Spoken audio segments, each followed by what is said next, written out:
Breaking అంటోంది. MLA అరవ శ్రీధర్ జనసేన త్రిసభ్య committee ముందు విచారణకు హాజరయ్యారు.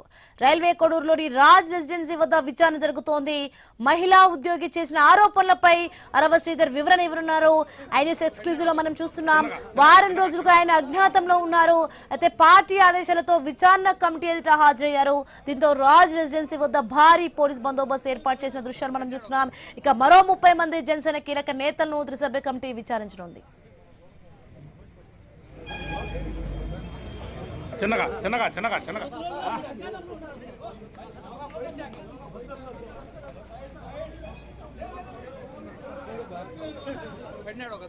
చిన్నగా ఐఎన్ఎస్ స్క్రీన్ పై మనం చూస్తున్నాం. ఎమ్మెల్యే అరవ శ్రీధర్ జనసేన త్రిసభ్య కమిటీ ముందు విచారణకు హాజరయ్యారు.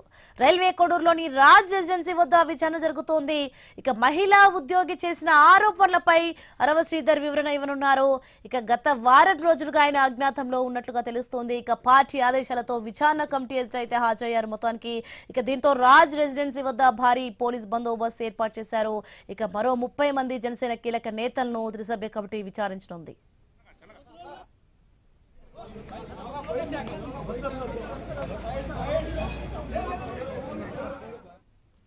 రైట్, ఇదే అంశానికి సంబంధించి మరింత సమాచారం మా ప్రతినిధి ప్రసాద్ శర్మ పూర్తి డీటెయిల్స్ అందిస్తారు.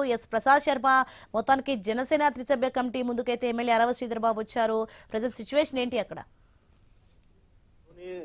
రైల్వే కొడూరు ఎమ్మెల్యే అరవ శ్రీధర్ వ్యవహారంలో ఏదైతే జనసేన పార్టీ త్రిసభ్య కమిటీ ఏర్పాటు చేసిందో త్రిసభ్య కమిటీ ముందు హాజరయ్యేందుకు కొద్దిసేపటి క్రితమే రైల్వే కొడూరు సీమార్లో ఉన్నటువంటి రాజ్ రెసిడెన్సీని చేరుకోవడం జరిగింది. మొత్తానికి ఉదయం నుంచి 9 గంటల నుంచి చాలా మంది జనసేన కార్యకర్తలు ఇక్కడ గుమికూడారు. తర్వాత ఇవాళ జరిగే విచారణ జనసేన పార్టీకే కాదు, తర్వాత రైల్వే కొడూరు ఎమ్మెల్యేకి సంబంధించినటువంటి కీలక అంశంగా అందరూ భావిస్తున్నారు. ఈ నేపథ్యంలోనే ఉదయం 10:30-11 గంటల ప్రాంతంలో ఏదైతే త్రిసభ్య కమిటీలో సభ్యులుగా ఉన్నటువంటి రమాదేవి కావచ్చు, తర్వాత వరుణ్ కావచ్చు, తర్వాత శివశంకర్ కావచ్చు, ఒకరొకరే ఇక్కడ రాజ్ రెసిడెన్సీకి చేరుకున్నారు. తర్వాత అంతకు ముందే వారి కోసం వేచి ఉన్నటువంటి అనేక మంది ఎవరైతే ఆహ్వానం అందుకున్నటువంటి జనసేన సైనికులు కూడా ఈ రాజ్ రెసిడెన్సీకి చేరుకోవడం జరిగింది. ఏదైతే ముందుగా పార్టీ ఇచ్చినటువంటి లిస్టు ప్రకారం ఏదైతే పేర్లు ఇచ్చారో ఆ పేరుతో సహా ఉన్న వారిని మాత్రమే లోపలికి పైకి 4వ అంతస్తులో ఏర్పాటు చేసినటువంటి విచారణ గదుల్లోకి పంపించడం జరిగింది. తర్వాత కాసేపటి క్రితం వచ్చినటువంటి ఎమ్మెల్యే అరవ శ్రీధర్ కూడా తన వెంట ఒక ప్రత్యేకమైనటువంటి ఫైల్స్ సంబంధించి ఏదైతే విచారణ కమిటీకి ఇవ్వాల్సినటువంటి పత్రాలను కూడా తీసుకొచ్చినట్టు తెలుస్తుంది. ఆయన చేతిలో ఒక ఫైల్ కూడా కనిపించింది. ఉదయం నుంచి ఎమ్మెల్యే అరవ శ్రీధర్ విచారణకు హాజరవుతారా లేదా అని ఒక సందిగ్ధత కొనసాగుతోంది. మరోవైపు అయితే జనసేన పార్టీ స్పష్టంగా దీనికి ఆదేశాలు జారీ చేసింది. ఎవరైతే ఎమ్మెల్యే అరవ శ్రీధర్ ఉన్నారో మీరు విచారణ కమిటీ ముందు హాజరవ్వాలి, తర్వాత వివరణ ఇవ్వాలంటూ కూడా స్పష్టం చేసింది. నిన్న జరిగినటువంటి ఏదైతే జనసేనాని పవన్ కళ్యాణ్ ఆధ్వర్యంలో జరిగినటువంటి సమావేశంలో కూడా ఒక కీలకమైనటువంటి చర్చ దీనిపై జరగడం, తర్వాత ఆయన అసంతృప్తిని వ్యక్తం చేయడం నేపథ్యంలో ఈ కమిటీ విచారణకు చాలా ప్రాధాన్యత ఏర్పడింది. మరోవైపు జనసేన నేతలు మాత్రం ఈ విచారణకు తదనంతరం ఎవరైతే ఆరోపణ చేస్తున్నట్టు మహిళా ఉద్యోగిని కూడా రావాలని ఆహ్వానించామని అతని లాయర్ ద్వారా కూడా ఆమెను సంప్రదించడం జరిగింది. అయితే ఆమె రెస్పాండ్ కావాలని చెప్తున్నారు. మరోవైపు అరవ శ్రీధర్ సంబంధించినటువంటి వెలుగు చూసినట్టు ప్రతి వీడియోకు సంబంధించినటువంటి సాక్ష్యాధారాలు తాము సేకరించామని, ఈ వ్యవహారం తమ మీద కుట్ర జరిగిందని పదే చెప్తుంది. అయితే కుట్రకు సంబంధించినటువంటి ఏ ఆధారాలు బయట పెడతారో, ఏ రకమైనటువంటి వివరణ ఇస్తారో, తర్వాత కమిటీ అడిగే ప్రశ్నలకు ఏ రకంగా సమాధానం ఇస్తారనే దాని మీద కూడా ఆసక్తిగా నెలకొంది. అయితే ఈ విచారణ ఇప్పుడే మొదలైంది. అది ఎంతసేపు నడుస్తుంది, తర్వాత ఏ అంశాలను ప్రస్తావిస్తారనేది కూడా ఆసక్తికరంగా మారింది. మొత్తానికి జన సైనికుల్లో కూడా ఒక రకమైన ఉత్కంఠ నెలకొంది.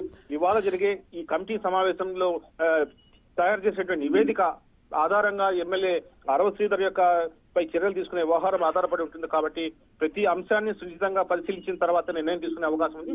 మరోవైపు జనసేన కార్యకర్తలు కొంతమంది ఏదైతే నియోజకవర్గానికి సంబంధించిన క్రియాశీలకంగా ఉన్నారో, అటు తాతంశెట్టి నాగేంద్ర కావచ్చు, తర్వాత మార్కెట్ కమిటీకి సంబంధించిన నాయకులు కావచ్చు, రాష్ట్ర పార్టీలో క్రియాశీలక ఉన్నటువంటి నాయకులు కావచ్చు, వారందరూ కూడా తమ అభిప్రాయం చెప్పేందుకు సంసిద్ధంగా వచ్చారు. తర్వాత ఇక్కడ జరిగినటువంటి పరిణామాలు రాజకీయ అంశాలతో ముడిపెట్టకూడదని ఒక చెప్తున్నప్పటికీ కూడా ప్రతిపక్ష నేతలు దీన్ని రాజకీయం చేశారు, కుట్ర చేశారనేటువంటి ఆరోపణలు చేస్తున్నారు.